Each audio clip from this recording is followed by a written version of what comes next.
pense qu'il faut choisir la croissance contre la décroissance. C'est-à-dire qu'il faut dire voilà où est-ce qu'on veut emmener l'agriculture sur 10, 20 ou 30 ans.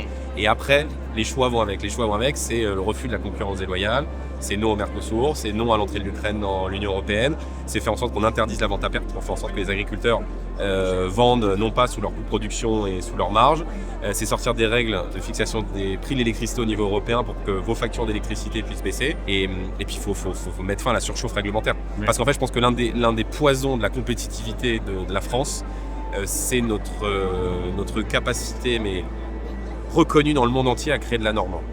Or, on s'impose des normes qui ne sont pas imposées aux produits qu'on fait venir dans l'Union européenne. On est pour une abrogation du Mercosur qui mettra à genoux nos producteurs, nos agriculteurs face à la concurrence de l'Amérique latine. Donc c'est pour ça qu'on la réaffirme aujourd'hui, ça a eu un plein succès. Et donc les agriculteurs, les syndicats et les producteurs voient qu'on est cohérent entre ce qu'on fait à Bruxelles et ce qu'on dit à Paris, c'est la même chose. C'est pas le cas souvent du PPE, notamment du Parti populaire européen, et on a besoin d'eux pour pouvoir gagner ce combat contre le Mercosur.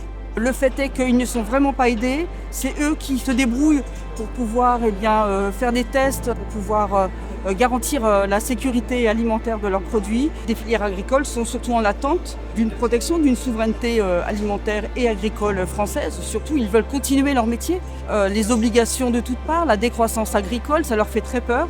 Il y a beaucoup trop de normes, les agriculteurs ne peuvent pas travailler convenablement, n'ont pas les molécules qu'il faut pour traiter les parasites, les mauvaises herbes, exacerbées par le climat, un climat chaud qui permet à ces éléments-là de se multiplier beaucoup plus vite qu'en Europe, et aussi la problématique de l'accès aux aides, des aides qui sont mal orientées au niveau de nos agriculteurs. Et donc c'est tout cela qui a été mis en avant. Effectivement, nous remarquons que les problématiques sont les mêmes, sont exacerbées par deux choses, la distance et le climat.